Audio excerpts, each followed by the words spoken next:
Good afternoon, everybody, and welcome to the fifth session of the summer term 2024 of SunoikisisDC Digital Plastics and Byzantine Studies.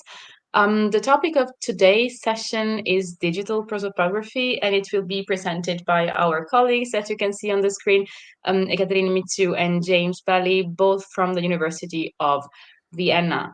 Of course, as we always say, if you're watching live, please say hi in the comments and tell us where you are watching from. And of course, you can also use the chat to interact with the speakers and ask questions, make remarks that will be addressed at the end of the session. So I would say, since we have so much to say today, without further ado, I would leave the stage to Ekaterini, and then I will share your screen, and please, the floor is yours. Thank you very much, Martina, first of all, for the invitation to present in this wonderful meeting here, and I'm very happy for all of you who joined us today.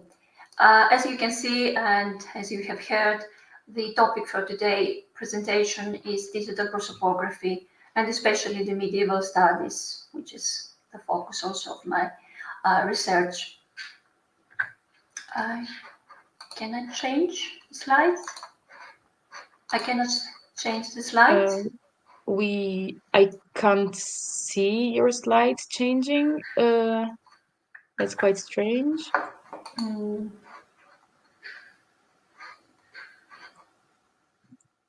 Perhaps I should stop sharing. Can you try, Martina, perhaps to share the PowerPoint? I can share your PowerPoint. Or I can try, perhaps it's easier this way. I have it. You should be able to select. Or let's see. This is mine. So if you okay, let me try again to share. I will share the I will share the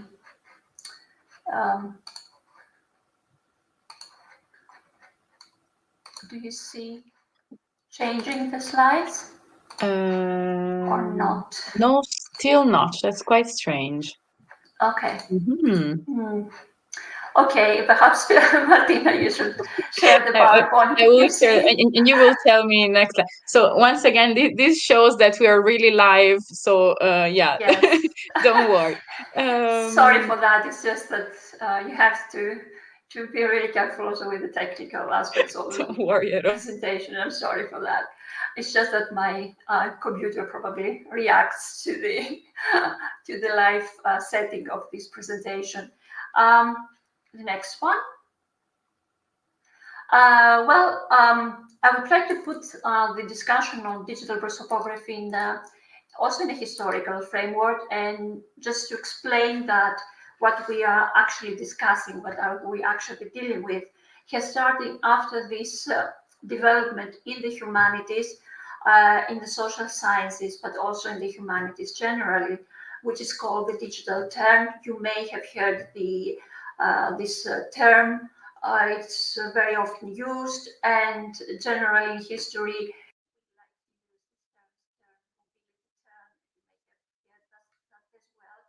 but for the digital humanities, this happened some decades ago, and this is a point where you just use technology not only for copying and scanning things, but in order to accumulate data and to work with this data on a meta level. And this was, let's say, a turning point for the humanities and this cooperation, we can say, with the digital aspects that were available, and they were developed later on. I still remember the analog period in the historical research, just to give you also an idea. And I'm not so old, do not worry. It's just that I have also experienced the analog period when you didn't have a computer to write an essay, you didn't have the internet, you didn't have Google, you didn't have, as a student, you didn't have online catalogs of libraries to find a book. And this was a real problem. It was so much time consuming. You cannot imagine. You will lose days just searching for a book or searching for something or writing something. And with these new tools that we gained, the computers, the internet, but then all the software and everything that supports us today, it's really, I find it magical that we have so many possibilities, so many developments. The next one, please. Here you can see that what you see here is perhaps the starting point for me to deal with prosopography. At first, I started with a network analysis, trying to understand networks of people, and especially for the first half of the 13th century. I had, however, a major problem. The problem was that I didn't have not only a digital prosopography, but I didn't even have a book, a printed, an analog version of a prosopography. So whenever I wanted to do a research about connections between people and try to enter the data in a network analysis software, everything had to be done manually. This was really a time-consuming effort. And this really put me into the thinking that here we have a gap and we probably need to do something about it. The next one. The prosopography projects are perhaps known to you. There are many digital prosopography projects that are out there. Some of them are still available. In some cases, you may not find still operating links, which is, let's say, a drawback of older prosopographical projects. Here, I give you an example. Prosopography Imperii Romani. One point is that this prosopography is in German, however, it's still very useful.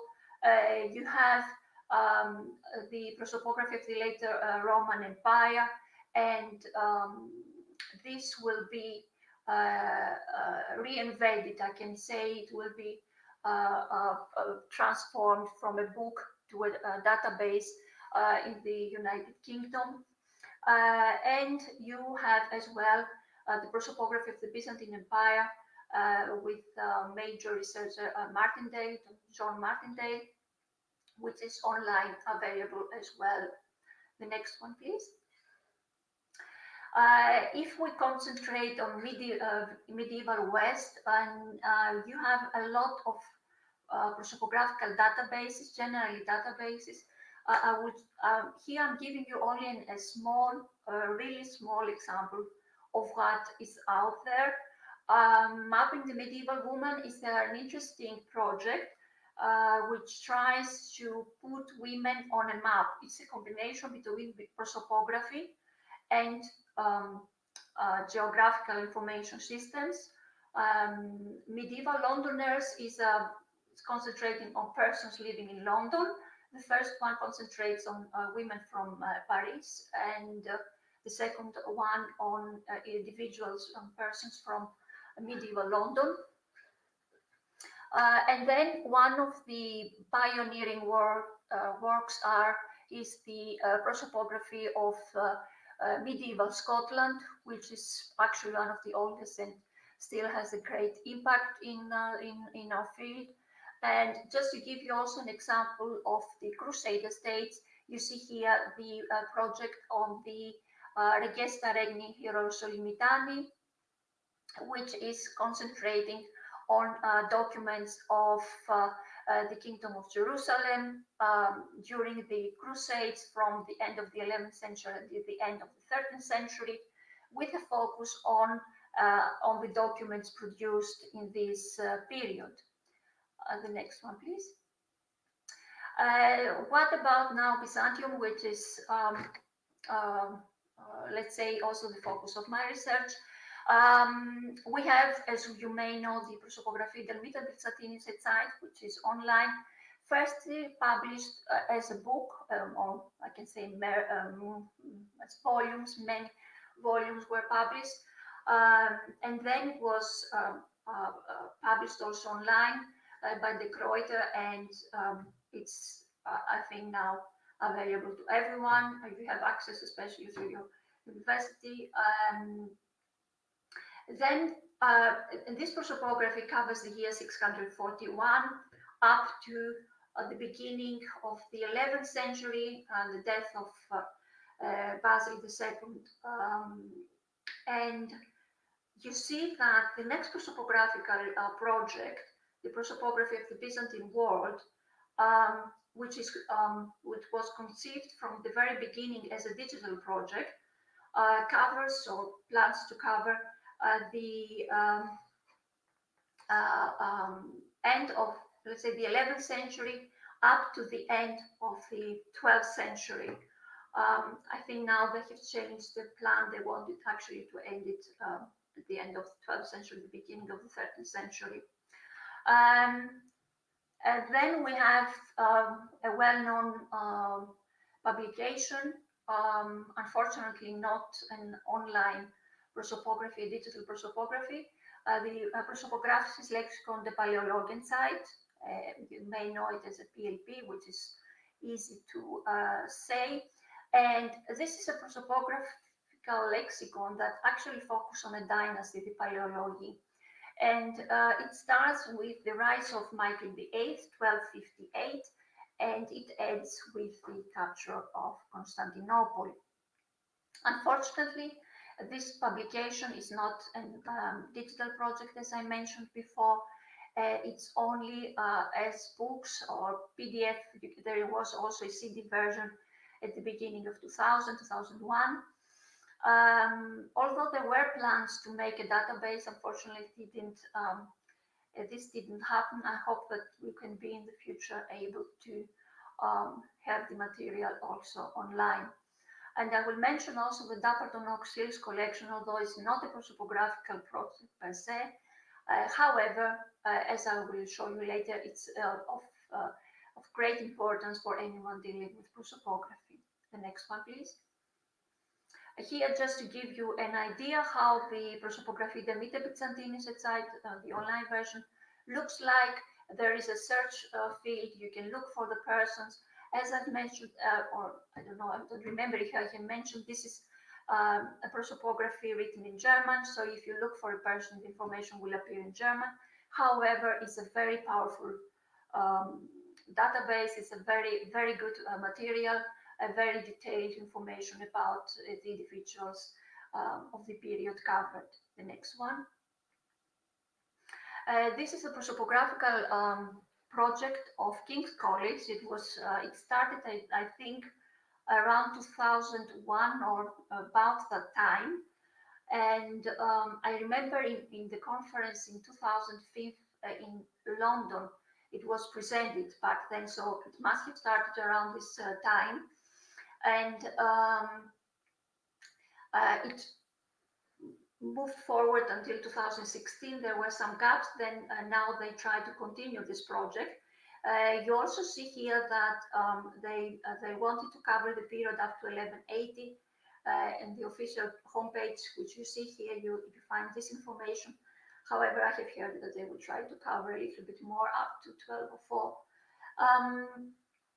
And you see already from this page, you see already how this database is structured. There is a home, then you see PBV, which is the prosopography of the Byzantine world, the abbreviation. Then there is a category of chronology, and interestingly, here you find a specific category on seals. The next one. Here you see, if you go under BV 2016, because it's the end datum of the first phase of the database, they have here all the names. You can look alphabetically. You can even search for a term, and you see for each name how many examples they have, how many samples they have, and you can click there and you can search further. The next one, please. Under chronology, this database offers you the possibility to move this bar, and it's like sliding it to the right and move it chronologically and see like a catalog of the important events in this specific year. The next one, please. Here you see a selection of what they have used under the category seals. For example, you have here a person, Vasilios Glikis, and you have two of his seals. The text is given in Greek, and there is a translation, the number of the Dapperton Oaks collection, so it's connected to the Dapperton Oaks collection of seals. But you may have also a reference to other catalogs of sigillographic material, which is also very important when dealing with prosopography. The next one, please. And here you see how the Prosopographsis Lexicon, the Paleologian side, worked. If you look on the bottom of the slide, you see this card. Already in the 70s, while working for this project, they were collaborating with IBM to have the use of computers for entering and writing the data. And here you see a sample of an entry on Alexios Megastratopedarchis, and then you see how this was transformed for the publication in the number above. You see here that the number that you see, 911 and then 28, it's the new number originally. And if you look on the card on the bottom of the slide, you see that at the beginning it had the number 609. Later on, they replaced the content, they augmented, they differentiate from the original entry, and they gave to this person a new number in the additamenta of the PLP. And also you have an image of how this book, it's about 12 volumes, and it's really it's of paramount importance till today, but it's not a digital thing. The next one, please. Here, here you see the homepage of the Dapperton Oaks Seals collection, which is a very important material put online for everyone who looks for sigillographic material. But it's also for those trying to find information about individuals from all the from the entire Byzantine period. And the search is really easy. You can find all the available material, the collections of the Dapperton Oaks in Washington, D.C. The next one, please. Here, just to give you an example, you see how you can, if you enter and you look for George Acropolitis, the Megas Logothetis in the 13th century, and also the well-known historian. You see that they have a specimen. You have a description of the seal. So you, if you're writing and you want to collect material for George Acropolitis, apart from his history and the other evidence you may have, so you can use as well the data of the Dapperton Oaks collection. And you, as I said, you have the text, the transcription, and you have also, I think, also translation from the text if you need that as well. The next one, please. So I hope you understood that between the two prosopographical works that we use, especially for late Byzantium, the prosopography of the Byzantine world, and the Paleologian side, Prosopographsis Lexicon, the Paleologian side, there is a gap for the first half of the 13th century, and this is something that I tried to, let's say, to change. The next one, please. You see here that now there is the prosopography of the Lascarid period. This is the period between 1204 up to 1261.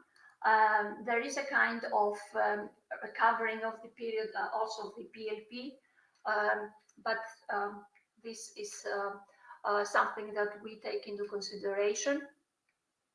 And you see how this interface looks like. This is a database that we use for the project for the project Enchant, where we enter information about documents of the first half of the 13th century, not only of the Byzantine period, but also from the other some other states in the 13th century Anatolia. I will come back to it later on. The next one, please.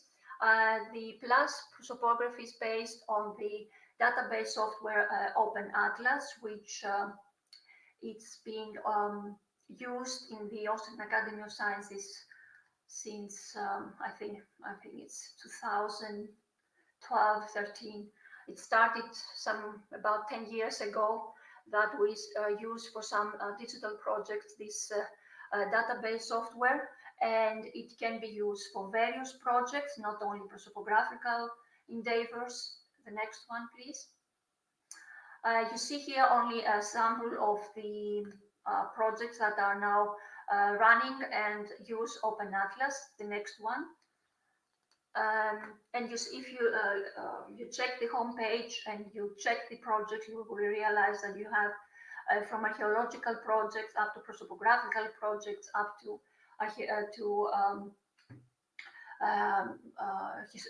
purely historical projects that demonstrate that this tool can be used for many projects that are in need of a very good database software. The next one. The data model for the Open Atlas software is based on entities and events. It has exactly this structure, and it's according to the principles of CDOC CRM, and you will see it also in the examples that I will present next. The next one, please. You see here how an interface of this tool looks like. For example, you can enter a place, and at the same time you can have a map on the right part demonstrating you the existing places. There are some, let's say, when you see the number, for example, 5, that means that there are 5 toponyms in this area related to specific persons. It's just that when you zoom in and out, it will just give a point on the map, but if you focus in, you will see exactly the places related to persons. You see that you can enter the name, you can give the alias here can be, for example, if you have the name in Greek, or if you have the name in Persian. If you have a name of a place in Latin, you can put an alias, and you have also this plus symbol. That means you can add an extra alias. You can select if it's a historical place, if it's that means it's a continuation in this place to find. And you can also relate it to geonames and Wikidata, and also to give the date since when this place is known. And under the description, you can enter the information you have about this place. The next one, please. Here I can say this is it's more the interface you will have if you enter the plus, or every other database working with Open Atlas. So at first you will see what has been done recently. You can see also the manual. So that means if you click there on the manual, you will have information what you find in this database. If you have a question, what is entity, what is event, how do I understand that, how should I understand that, then you could press on the manual and you can find all the information. You have the model that I showed you before, and also the reference systems that are available for the Open Atlas. I will come back to the network visualization later on. I'm just going to tell you now that you have the possibility, after the persons are entered, persons, places, and all the other information you would like to enter to your database have been entered in this software. Then you can, you have actually created a relational database. You have created relations between individuals, persons, places, but even artifacts. And then you can visualize that as this is a first visualization, and then you can see the network that's being produced from the data that you entered. The next one, please. Certainly, the most difficult part is to start with the sources. You have to be very aware that the database will take a form that is also influenced by your decision to include or to exclude a person. And it will be also formed also from the information that you would like to enter in this in an entry. Let's say you will focus on George Acropolitis history, and you would like to have the information given there. And in George Acropolitis history, there are a lot of persons mentioned. So you have to be very careful how you enter, which information you have. But it's not only that you will use this historical source, you have to use other sources as well, and to compare the information given so that you register any conflicts that may exist, for example, in the dating of the life of a person, which is very common. The next one, please. Here you see that you can enter under the entity source, and as a source you can understand a lot of stuff. You can understand that it's a historical work, it can be a charter, it can be a colophon of a manuscript, it can be a letter, it can be a rhetorical text. So you have the possibility in this database, if the type of source is not included in the standard version, that you can add a type of source that is closer to what your database would like to have. This, for example, can be, it's different if you have an archaeological, if you have archaeological material, it's a different thing. If you have a historical material, or if you have a sigillographic material, because you can also enter here seals. The next one, please. Here, for example, you have the opportunity to enter an actor, and here you have the possibility of an actor, which is a person. That means it's a person who lived a specific date, and it's mentioned in the sources. As alias, you can give as also in the case of a place, you can enter the name in a different language, or if this person is mentioned, is known through a pseudonym, and so on. The prosopographical identifier gives you the possibility to connect this person to other prosopographies that may have taken into account this person. For example, if I have a person here that is mentioned also on the PLP, I can add here also the PLP number. You can enter the sex of the individual, the residence where these people lived, when it was born, the date, which can be also a time span from until. Unfortunately, here it's not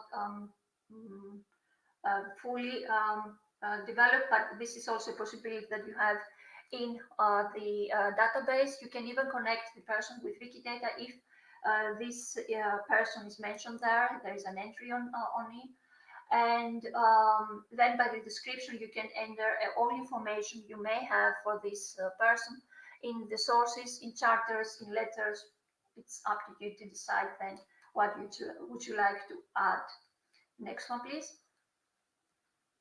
Here you see how an entry on an actor. Here is the Metropolitan of Alania Theodoros. And this person, you see that it's connected to 5 events.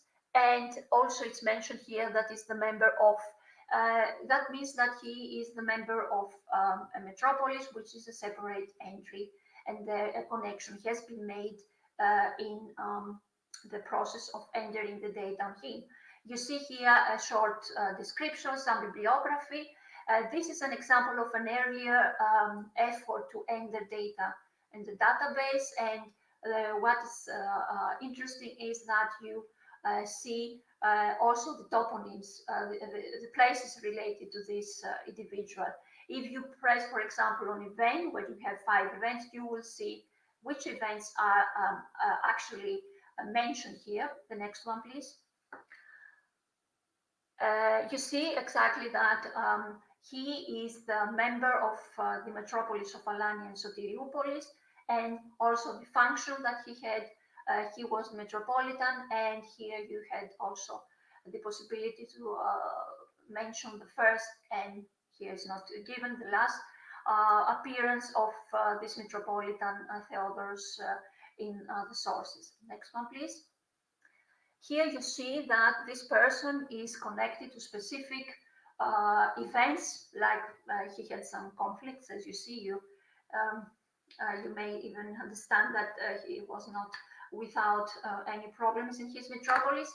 And as an event, you see already that it can be a conflict, it can be simply an encounter with somebody, but also a synodic meeting of a bishop, or the bishopric, or a meeting of the patriarchate. So the event can be of various forms.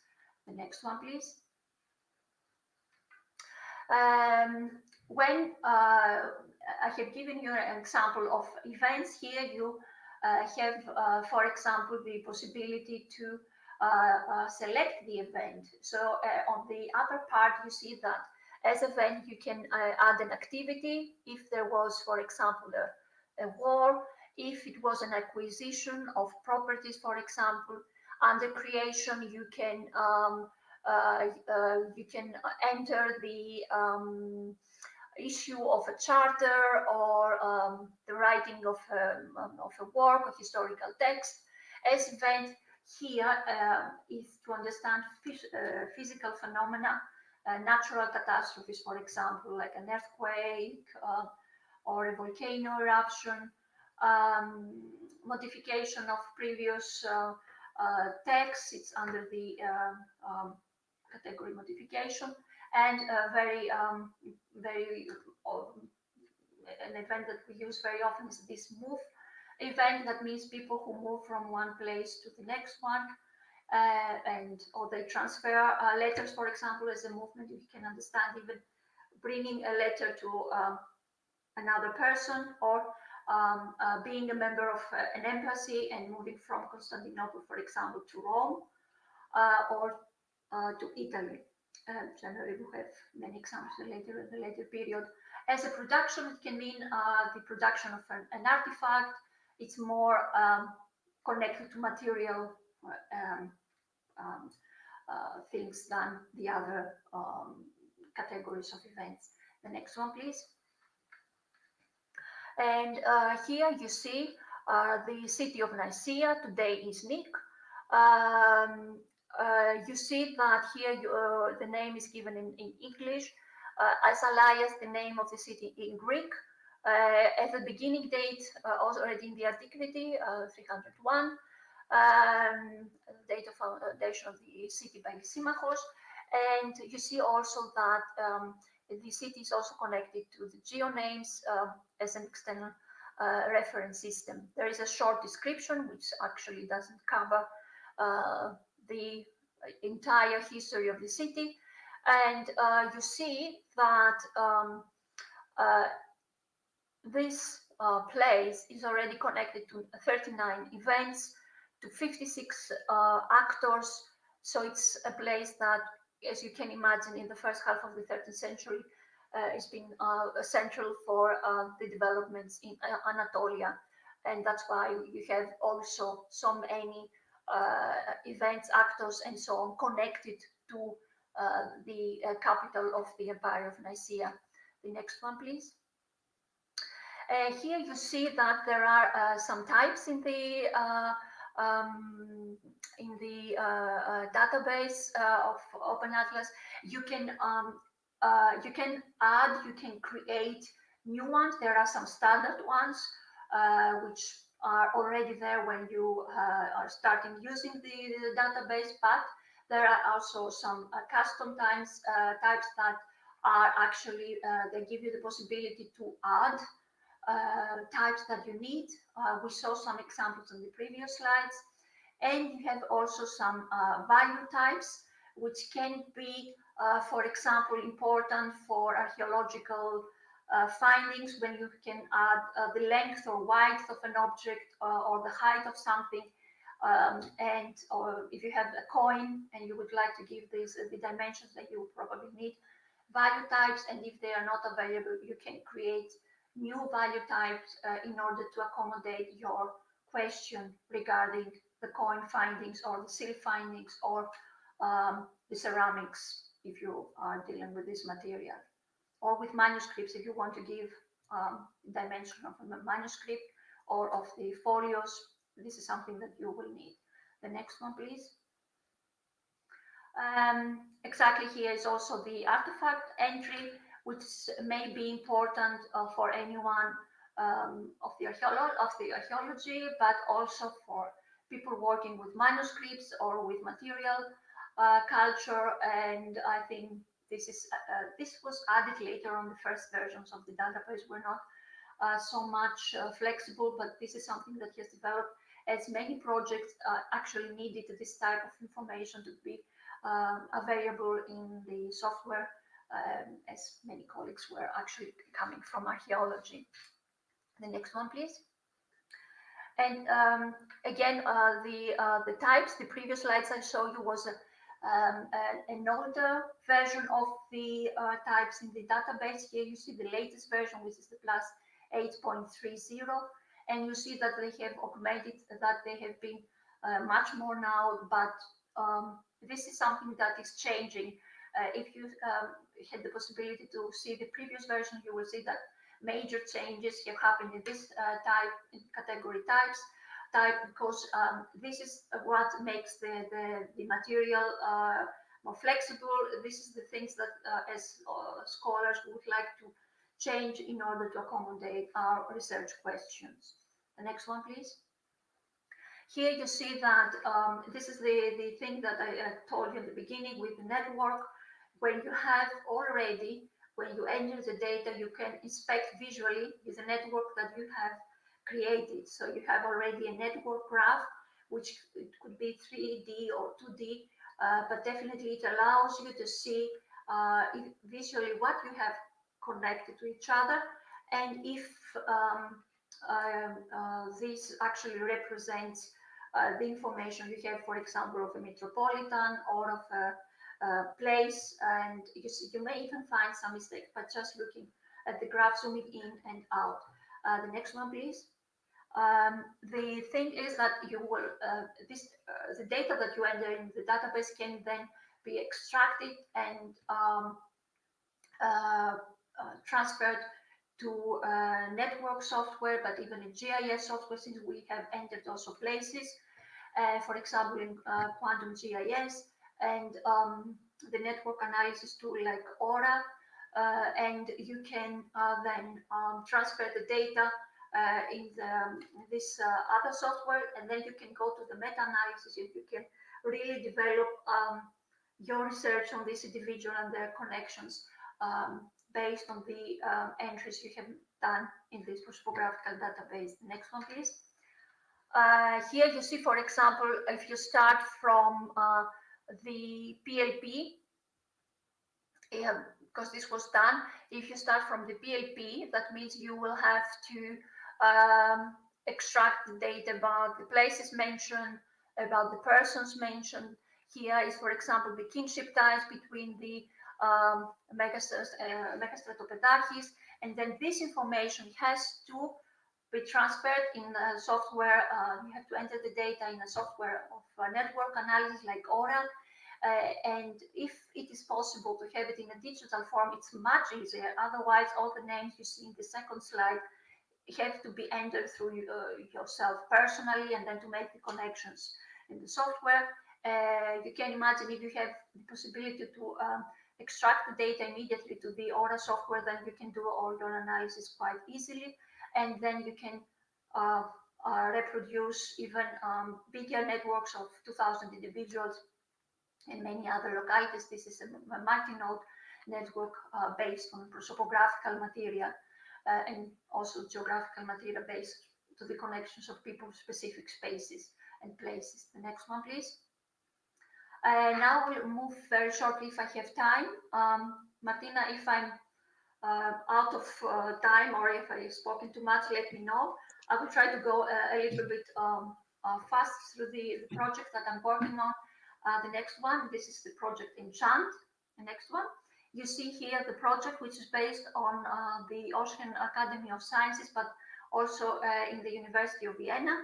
And you see our team, our colleague Andras Barati, who works on Persian material, Samuel Grigorian on Armenian material, Johannes Preise-Capello, who works on Greek and Armenian material, and Rustam Shkurov, who will join us later, who works also on Byzantine and Persian material. And our focus is actually the 13th century Anatolia, the prosopography, but also based on documents. The next one, please.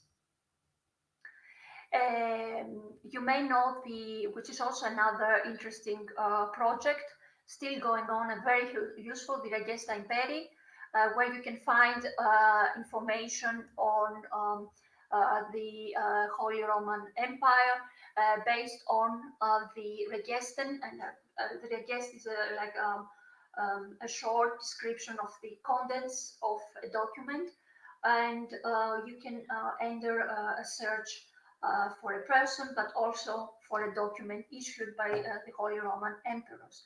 The next one, please. Here is how we worked with the Regesten of Telgia. You start from the Regesten as it is seen here, and from the information given here, we moved the data to the database. The first step was to create an event, which was that an emperor issued a letter to a patriarch, and you have already the connection of this document to the city of Nicaea, and you have also the Regesten number of Telger, but we can also enter another number, which would be the Regest of the Patriarchs of Constantinople. The next one, please. Here you see the next slide, which and the next event, which has to do with another type of event. This time is the delivery of the letter to the Patriarch from, the letter by Emperor Theodore I to the Patriarch John the 10th. The next one, please. And here you see how from the text of Acropolitis about the message that was sent, is the word diaminithis, we end up to have this entry, and at the same time you see an entry also on the source. The source is Acropolitis, the first volume, and then you have the chapter and also the pages. At the same time you can create a reference. The reference is more related to the secondary literature and translation, and you can then connect the text to a modern translation, to even to modern literature, and is based actually on a small passage of Acropolitis. The next one, please. And the final stage is that then the Patriarch simply resigns, and this is the following event. These events are connected to each other. You see here that there is a preceding event. That means that these events are connected to one another. And the Patriarch back then was indeed Demotichon, and you see also this movement that I showed you before, the movement from Nicaea to the Demotichon in Thrace. It's also demonstrated through the available maps. The next one, please. Yes, and you see the localities that we are focusing in this project, and we have a lot of text and persons that are mentioned both in Greek sources, but also in Seljuk, and in the Persian sources of the Seljuk period, or even to the sources of the Kingdom of Cilicia. And this is this gives us the opportunity to also to compare the information given by different sources and in different language. The next one, please. You see here just an overview of the map that has been already created, but this is something that changes even in this moment while we are speaking, as entries are being entered all the time. The next one, please.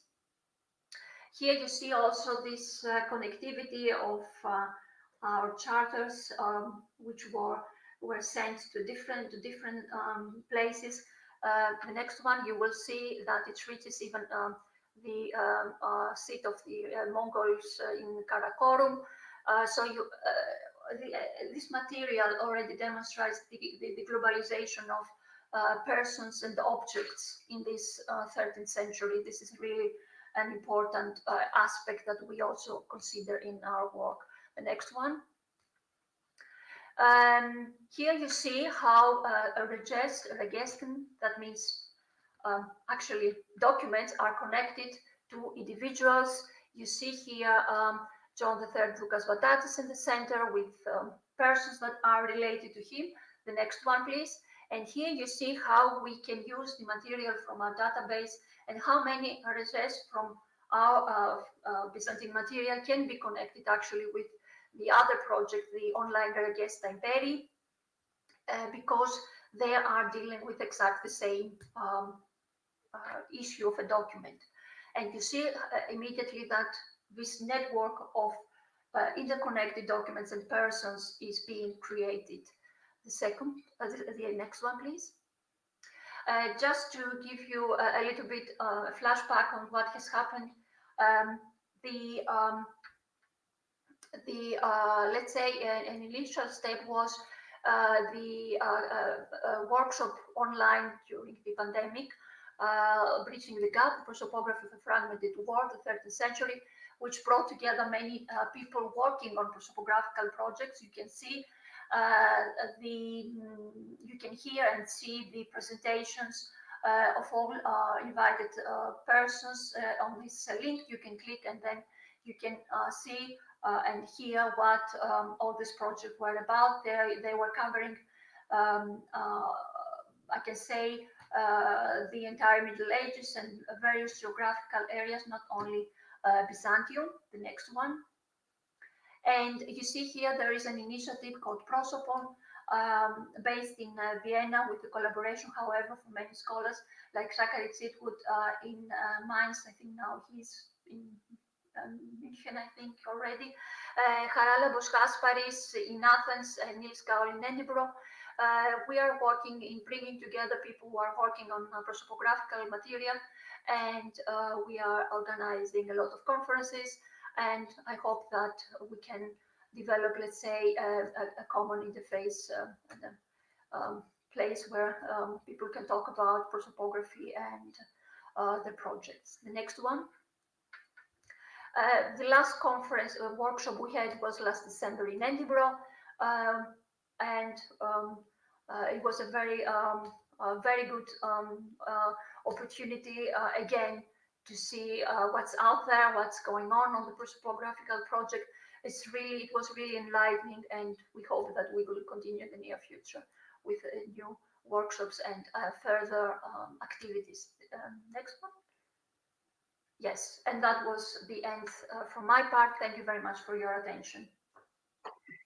Thank you, Ekaterini. It was very interesting, and I have some questions which I will address at the end. And I mean, I don't want to abuse my position as chairperson, so I will share now, without further ado, James's slides. Can you see them? Yeah, I guess so. So, James, the floor is yours. Good. Just checking you can hear me and see this moving slide okay? That's perfect. Yeah. Excellent. Right. Okay. So Ekaterini's section of this presentation, I guess, focused more on the state of prosopography as a field and what it's like to be part of some of these projects. For my section, I wanted to focus somewhat more on some of the process elements and some of the theory behind what we're doing. My background in this is that for a number of years I've been working on a prosopography for 12th and early 13th century Georgia and Armenia and the sort of Caucasus region more widely. And I've done some theoretical work on how prosopographies are structured. So, so when you're starting to build a prosopography, when you're trying to think about putting one of these sorts of projects together, it's particularly vital to start by thinking about your scope and your structure. What are you including, and how are you formatting that?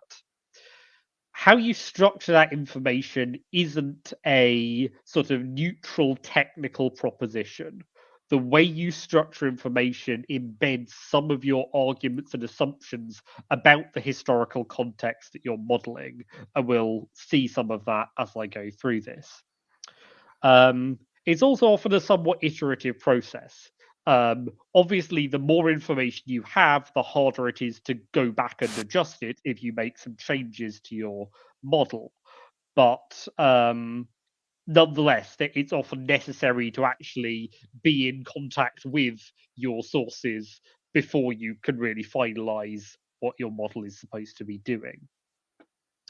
So the starting point really is to ask yourself what you want to get out of making a prosopography. What are the research questions you're asking, and how do those influence the structure, the material, the data systems that you're using? A starting point with that is, who do you include? For example, is the fundamental line for your prosopography about taking a particular area? So, am I doing, the Italian peninsula in the 3rd century AD, for example, or is it a certain body of material? Is it the people out of this particular set of chronicles or this particular type of source? Or is it a particular type of person? If it is a body of source material, then you have to ask the questions of when and if you can bring in references from outside that body of material. And what defines the parts that you're looking at, and the order that you look at them in can also matter, especially because in practice, it's often very difficult to get through all of the material you possibly could do for even quite small historical contexts. So actually thinking what is and isn't potentially going to be in there if we fall short of the full set could be a useful question to think about even from early stages. On the other hand, if you're using geography or chronology, what are your rules? Who is included? Particularly what happens when somebody or something they do goes outside your zone. If somebody is born within the time period you're studying, do you include the rest of their life or things that happen to them after that period within your prosopography? Similarly, if they were born beforehand, or if they just physically were in and out of a certain geographical area. So, for example, if you were doing a prosopography of Carthage at the time of the Punic Wars, Hannibal would almost certainly have to appear. But would he appear for a prosopography just of Roman Italy, where he certainly spent some time? But then, if he is going to be there, do you then include the bits of his life in Carthage? Do you include his time in the Aegean? What, again, are the kind of dividing lines and connections that you're going to be using for defining your data? And the reason all of this is important is that it affects what questions you can then ask of the data, and what you need to tell people about the data so they have the correct expectations when they look at what you've done.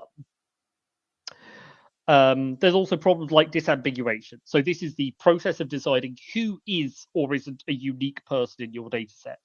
This may seem like a fairly obvious issue, but it is a very major one for a lot of bodies of historical source material. Almost everybody who's done prosopography has at least one name that just appears repeatedly in their sources, and it's very hard to tell which one is which. For people doing early medieval France, it's Baldwin. They're swamped by Baldwins. For me, I think I've got about 3 or 4 princesses Rusadan at one point. If you're doing Byzantium in the late 12th century, the number of people called Alexius Comnenos gets sizable. So working out who is who out of that set and deciding, am I going to force myself to say, I think that's right? Or am I going to only put an interpretation on it if I'm sure it's right? are again different decisions, and you need to know which one you're doing to ensure consistency in the data you're producing. Or do you need ways to attach this person could be this Alexios and could be this Alexios? If that's something that's important for your data and the question you're asking, you need to be able to build it into the data system that you're using. And ensuring that you have sort of written down rules as you go helps you build from your precedents and maintain consistency. And to look at some more sort of detailed examples of some of these issues, family and connections are another sort of question of how you put it into your data set. They're a very important, often very visible connection, although does visibility establish importance for the questions you're trying to ask? That's another question. But how we link them often is a question of what do we think matters in the culture being studied. So, for example, we may well not know in a lot of cases if a source says somebody is somebody's cousin, is that a first cousin, a second cousin, etc.? What does that mean? And how you deal with that may depend on what you think about whether the exact degree of relationship by birth matters to the thing that you're doing. And in some cultures, it very clearly does because it's very important for inheritance. Whereas in other cultures, there is much more of a sense of this person is accepted within the broad scope of family, and whether they are, my father's brother's nephew or my father's sister's cousin matters less. So these sort of data questions very much link into our questions about the culture and context historically. We even end up with the problem of what a person is to begin with. There are implied people in sources. If we have a text saying the emperor was assassinated, somebody did that. You can't have an assassination that happens without an assassin. But is the assassin then a person in your data set if you don't otherwise know who they are? What about fictitious people? Quite often, mythological figures will appear in narratives, and if you're interested in how a text handles people, you might want to include them in your data set. Otherwise, you might well not do. And the borderline between a fictional person and a non-fictional person is often very fuzzy in ancient and medieval texts. Charlotte Ruchet sometimes talks about the quote Alexander the Great problem. Alexander was a historical figure. We are pretty sure that there was an actual Alexander the Great. That doesn't mean that every text we have about Alexander is attempting to be a historical work. There are a huge number of medieval romances and epics from Europe right through into the Persianate world, which heavily fictionalize his life. So where we draw the borderlines of what is and isn't intended to be fiction in our text can also be a prosopographical challenge. And another very big challenge is identity. People's ethnicity or race, or indeed in some cases gender, can be very difficult to pin down with complete certainty from our sources. It is vital data. These are very important structural concepts for many of the societies we're studying, but it's very hard to handle it well. Identities, for example, can overlap. People can have several identities of the same sort of type. You can, for example, think of yourself as both, French and English, or a similar combination. Your theory of how these can and can't overlap will be reflected in the typology that you bake into your data. Is a political state-related identity for your purposes in your period? How does that interact with an ethnic identity? Are those effectively similar in type or fundamentally separated in type? And there are situational elements that we have to admit that we can't capture in data. The example I will sometimes use for this is that living in Vienna it is very prominent that I am a British person because I'm the only person here who asks for milk in tea. But it is not very notable in Vienna that I think of myself as a European, because most people here do. Conversely, if you move me to a different situation, those things switch around. If I am in Britain, the fact that I'm British is entirely unremarkable, and somebody writing about me wouldn't bother to say it. Whereas conversely, in Britain, the fact that I strongly identify as a European could be, particularly in the modern context, construed as a very political statement about that part of my identity. And so we have this very difficult process where we can't capture all the elements. But what it can do is force us to admit what we already think when we're structuring the data, and force us to think for person by person, why do I think this person is in this category? What are the flags, or what parts of reading between the lines am I doing to actually produce that assessment of that person? So one thing I think that's very important to think about when you're doing prosopography is the process of the data structuring itself as part of your historical method. It's a structured reading process that can itself produce some very important insights into the material that you're using. So now I'm going to move on to talk a little bit about data models. So the model of your data set is the structure that you're using. What kinds of entities do you have? What attributes are attached to those entities? So the little bits of information, and how can the entities connect together? So what information are we storing about someone, and what categories does that information include? Or indeed, what information are we storing about the events or places they're connected to? And a fundamental part of this is also the claim that you are making by including something in your data. What does the simple fact of including something in your database say about the information? Does it being in your database mean that you personally think it is true? Or does it mean that someone thought it was true and there is a reference to whom? Or does it mean that a historical source says it, whether or not it's true? And the data model in question is often about grappling in some ways with these issues of provenance, where something comes from, and authority on whose, say we are accepting a certain idea. And it makes a very fundamental difference to how we can then analyze that data. And to give you a sort of overview of, I think, what is one of the more fundamental dividing lines in this, an index prosopography is a database that indexes material according to person entries.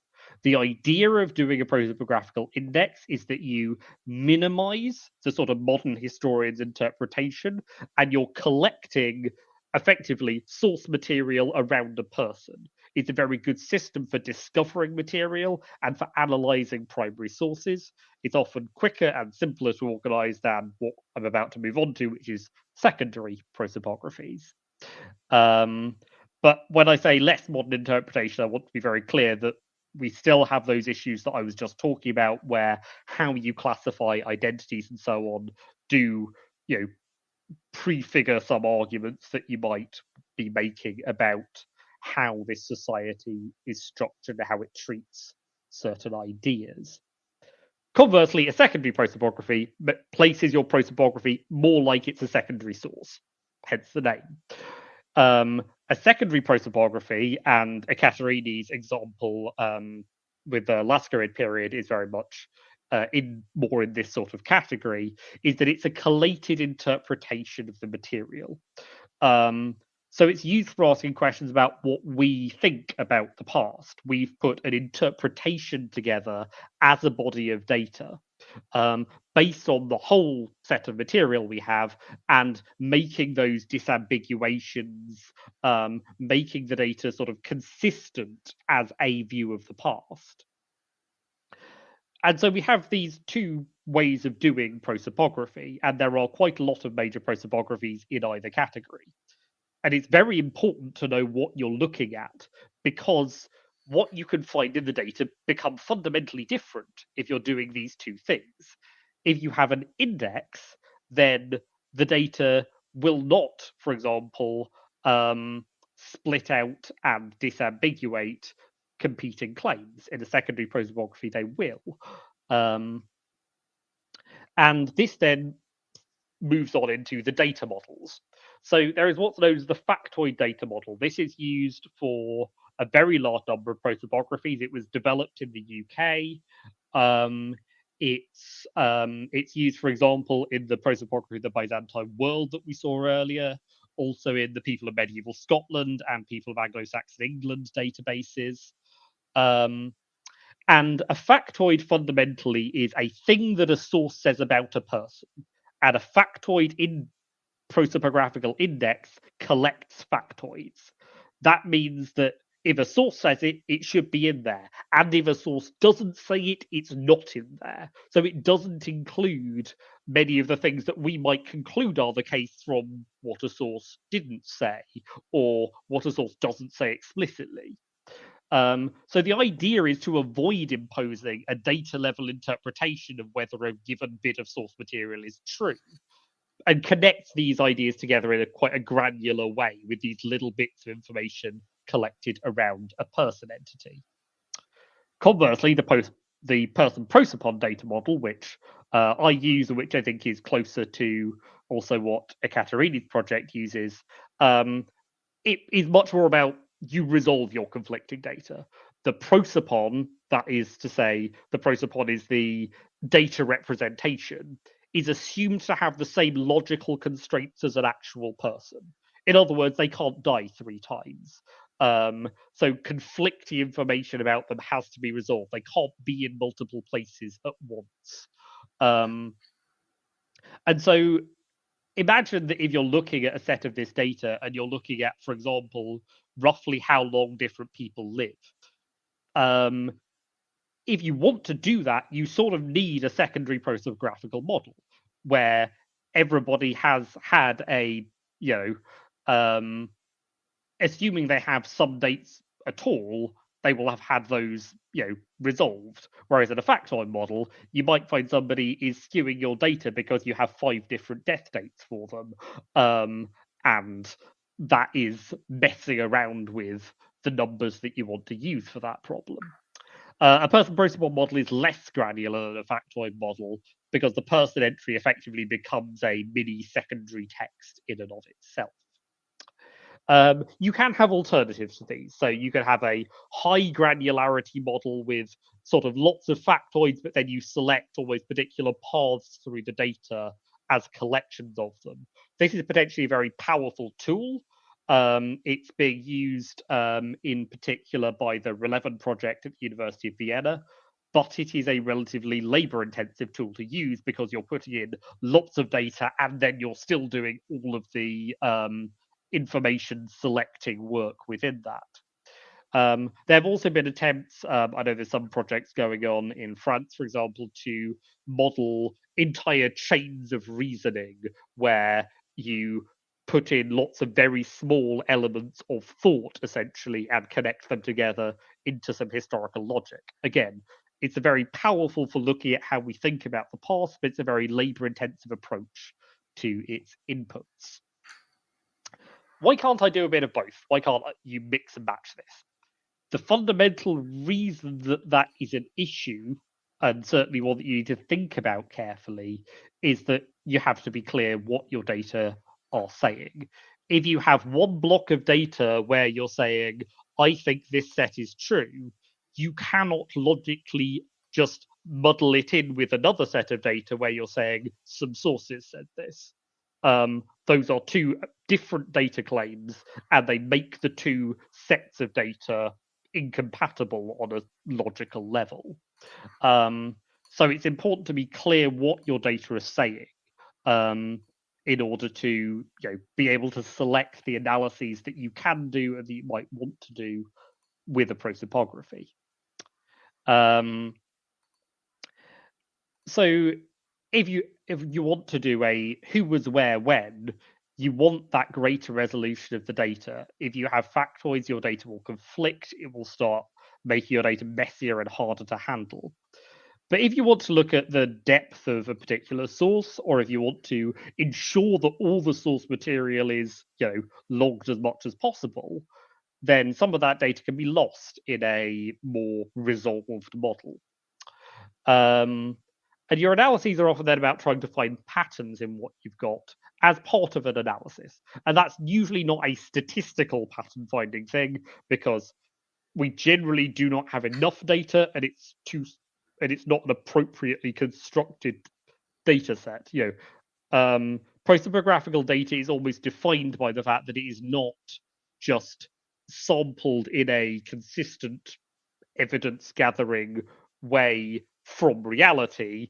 We are trying to impose a consistent thing on very inconsistent source material, and we still have to accept that what we're dealing with comes with some of the collected problems of the source material that we're using. So a brief recap. There are these scoping elements, I was saying, so geography, time, corpus. And it's important to plan and iterate through how you're going to deal with some of these key problems like disambiguation, how you're modeling identity. We've also looked at some of the key uses for prosopography. We've got these sort of indexes of source material and these sort of secondary, almost pre-analyzed databases about what we think about the past. And they respectively tend to have either factoid or person prosopon style models. And that the data claim makes these different things and different uses of prosopography potentially very different. And those and the research questions underpinning them are very important to understanding what prosopographies you look at are doing and to designing and using them yourself. And that's my section. Yeah, thank you very much. Thank you, James. This was brilliant, as was Ekaterini's one. I mean, I could be here asking you tons of questions. I love it. But before we delve into some question and remarks, I might want to remind my students and also all of the students who would like a participation, let's say, certificates that they know of, that we also have a very nice exercise planned, as you can see on the GitHub page of the of today's session. And you will see that we have one exercise relating to Ekaterini's session. So you would go from a regest to an open atlas, let's say, entry, and also an exercise relating to James's session, which might help you to, let's say, answer some very important questions regarding a potential, let's say, prosopographical project that you might want to embark on. I don't know if you would like to say something more about the exercises, or if it's already clear, I would say, from the description. I just want to say that the exercise can be done in a demo version of the Open Atlas. So if you enter the data, they will not stay here. It's only for one day. The Open Atlas offers you this possibility to play around with this tool and to enter data just to see how it is structured, how the data model is actually working, and taking, let's say, a starting point, the regest that is on GitHub. You can just play around and see how easy it is for you to move from this source of this text to a database and to enter places, persons, and so on. Perfect, thank you. And yeah, I think my section really is a way of walking yourself through many of the things that I was discussing in my talk just now. So it's a sort of it's really a structured set of questions for guiding yourself through that process of, you've started thinking, I want to do a prosopography, what are these early fundamental questions to answer? And I think it's also particularly interesting, the kind of very last element that people might easily miss at the end, which is once you've got some research questions, you work through it, it's worth thinking about what if I changed my research questions or my exact approach to this. And then you can see, I think, quite easily, and it's worth talking yourself through it with this, how different that makes some of your answers to these fundamental questions of sort of structure. Thank you so much. So I would say let's open the floor for questions and remarks, if we have any from the chat. Otherwise, it doesn't seem to be the case right now, but let's give it a minute. And in that case, I think I will once again abuse my very strong position as a chairperson, because so I have a question for Ekaterini. I very much liked the many things, among which the prosopographical identifier that you referred to. And I have a question about that, but perhaps I didn't understand correctly. So when you have a prosopographical identifier, do you mean only like, for example, if this person is already attested in the PBW, I will also give let's say a link or the identifier in the PBW, or also you give to your entries, so to your people, permanent IDs, so that we can refer to that. I didn't understand if it works like both ways or. It works both ways. So if it's a person that's mentioned only this period and it's not, there's no entry for this person in another prosopography, then it will be entered in this database, and each person receives an identifier. But at the same time, if we know that a person is also mentioned PLP or in prosopography of the Byzantine world, we will enter also the number of this Okay. project. And what if your data is correcting something that is in the PBW or in the PLP or something else? So how do you deal with that? Do you flag this as, let's say, a correction of the PBW? Because this is something that we've been struggling a lot in our project. So we don't flag, let's say, that this is a better, or let's say an updated. We just write all the things that are important in the commentary.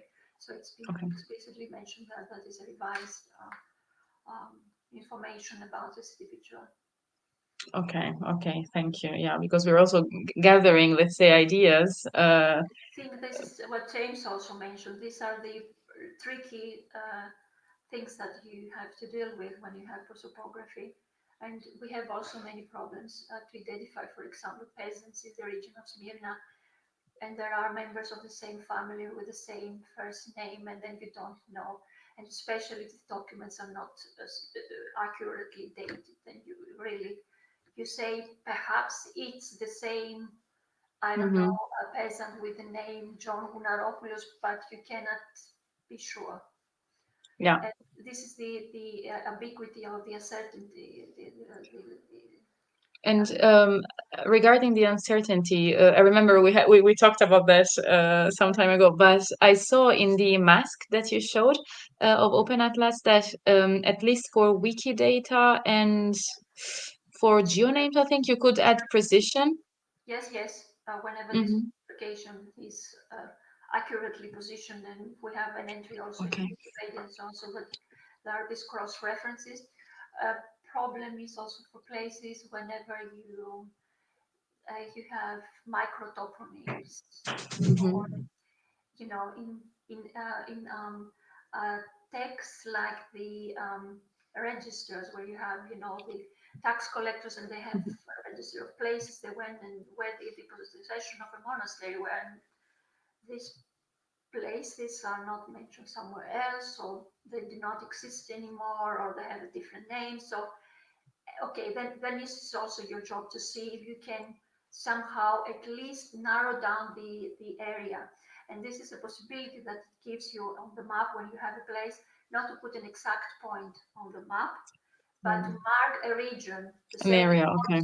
Mm-hmm. let's say it was an area in Western Asia Minor between Smyrna and Ephesus. I don't know exactly where, but I can, let's say, narrow down the region because I know these documents come from a monastery of Western Asia Minor. So this region is explicitly. So it helps you a lot. Yeah. No, that's perfect. And a very last question. I mean, sorry, I'm monopolizing the conversation. But it is to both of you. How do you attribute prosopographical identifiers?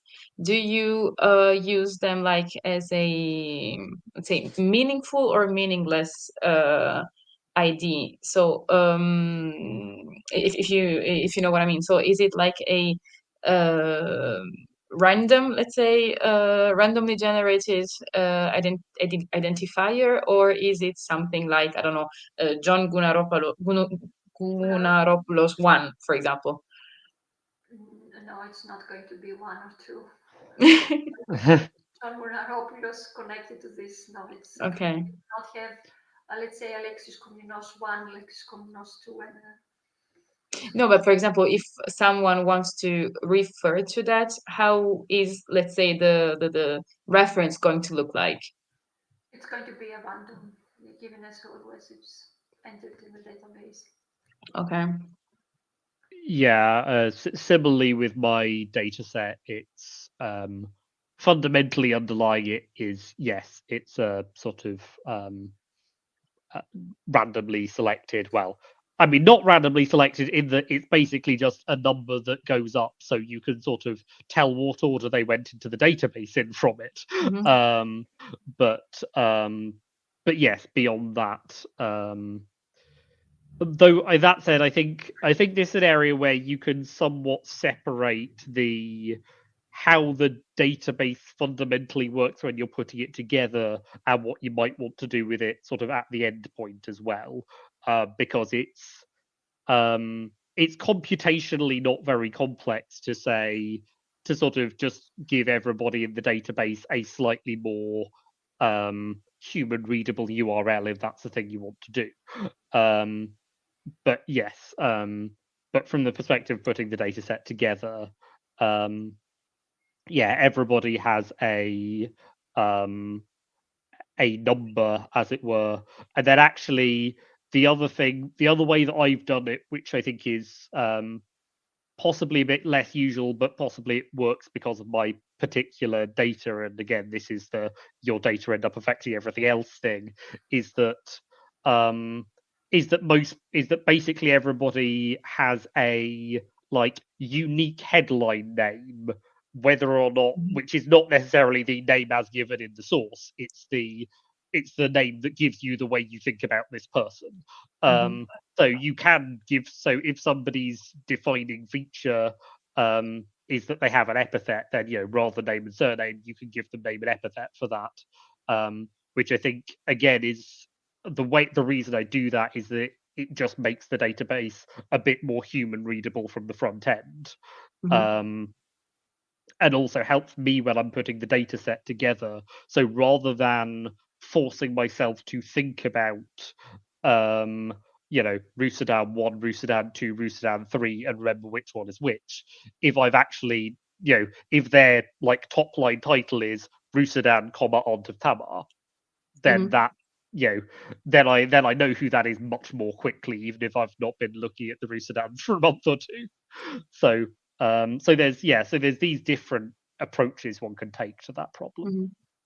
Yeah, I mean, I think that it comes to mind now that, for example, the PBW does like a mixed way of doing the approaches that you just said. For example, if you're browsing, you will find both Stephanos 24, whatever, and written, let's say, smaller in the second line, Stephanos, Magistros, whatever. So I mean, so that you can like differentiate, because of course Stephanos 24 is not speaking in a way. It's it's just like the 24th instance of a person named Stefanos. But I mean, as you know, I mean, coming from sigillography, and we're dealing with right now with really how to deal with prosopography, because in our case, I mean, as you know, we were doing like edition of lead seals. So, and the prosopographical index is more or less a byproduct, let me say like that, of our edition. So, and of course, we can't sit. It would be another project to just say this is John, this is John, this is John. These are different Johns, but possibly the same John. So it's and for example, they have the same seal but with a slightly different depiction of Saint John on it, for example. So it's yeah, it's very labor intensive, and also, I mean, uh, often I mean, impossible without further data to differentiate. And yeah, so it's I don't even know where I want to go with this remark, but it's like it's quite tricky in our specific case right now to really also to navigate through all the questions relating to prosopography. And at the end, we decided to pretty much not don't call it prosopography, because it's not a prosopographical index, it's not a prosopographical database whatsoever, but like onomastic prosopographical information derived from the edition of the Byzantine seals. Because it's like we kind of give the data and say, okay, this is what we have. We have this John, which is related with to this seal with the CGDoc ID so and so. So you are redirected to the edition of the seal, and then you can pretty much make up your mind if this John is the same one or a different one than someone else. But the only thing that we are doing right now is, for example, to flag. That's why I was asking before, Yeah. to flag if there's something different in our, let's say, in our edition than the information that is, for example, in the PMBZ, probably the later Roman Empire, or PBW. And of course, as you know, the PBW is very heavily seal bound. So it's and we like have on a weekly basis new instances for people already attested, or for example, seals that disambiguate people that, for example, in a prosopography are deemed to be the same one. So yeah, we I really liked your exercise, James, because it's kind of forces me to think long and hard on how do I want to do my to model my data, and I mean, where let's say is the boundary between doing a sigillographic edition and then, you know, merging it into prosopography. I think, yeah, I think that's very core in that one of the things about, I mean, ultimately, one of the upshots of the digital turn, as Ekaterini was talking about, is that we can do so much more with a prosopography than people could do 70 years ago. In a book, you can only organize the information one way. But because of that, and because of the ability to do so many more things, we have so much more need to define exactly what we're doing in ways that we can communicate to others. So, I mean, I sort of bang on a bit about these different types of data models, but that's partly, I think, because I think that we collectively need to get some of those ideas named and having people know the names so we can, efficiently communicate what we're trying to do. But then, yes, there's obviously, when you get into things like sigillographic catalog with a bit of prosopography in, there's a sort of, that's again another use case, another approach to things that, again, sort of needs to be built into this definition type system. I think the other thing is that one thing that we kind of need for prosopography, and which I think is one of the unresolved parts, is how we express the sort of modern historical argumentation side of it. And a factoid model sort of tries to get around that by avoiding having any of that in there as much as possible. And a lot of the secondary prosopographies try and avoid that by just saying, we think this, take or leave it, this is what we think. But then, yeah, we don't have terribly good ways yet of effectively showing that kind of network of somebody thinks this and and connecting these things together with the sort of webs of historical argument that we all know are there, but it's often very hard technically to find good and also time efficient and workable ways to express. Yeah, and that's also a very big issue that has to be addressed in an ontological manner, I guess. And also, I mean, I very much liked what you, James, said about one of the approaches, like to have pretty much what the source is saying, with literal interpretation in a way, and this very much resounded in terms of sigillography, because I mean, very often we have, once again, go figure that you have like a a small piece of lead where you only have Kyrie Voithitos Odulo Ioanni. So you have a person that existed that was named John, and then you don't have pretty much anything more regarding this person. So there's little to no interpretation in that case, but I mean, I think it's still crucial to register that, let's say, this person in a way, I mean, existed. This person, it's his event in this in CDOC CRM language would be like to have issued some kind of document, but that's it. I mean, and that's the case for I don't want to say the half of the seals that we're dealing with, but almost.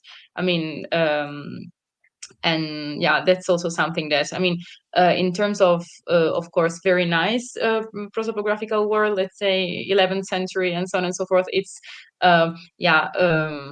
it's anticlimactic in a way, but at least you kind of also like give some dignity to someone that existed and then pretty much disappeared from the sources after that.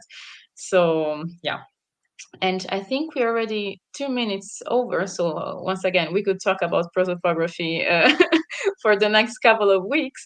But I think that let's wrap it up. And I would like to remind the live audience and those who are going to listen to this video later that our next session will take place next week, so on Monday 13th of May, and we're going to be talking about material context of text-bearing objects, and we will have our colleague Daria Elagina from the University of Hamburg talking about Ethiopic manuscripts. So that would be it for now. And yeah, thank you once again, and I will see you next week. Thank you. Bye-bye.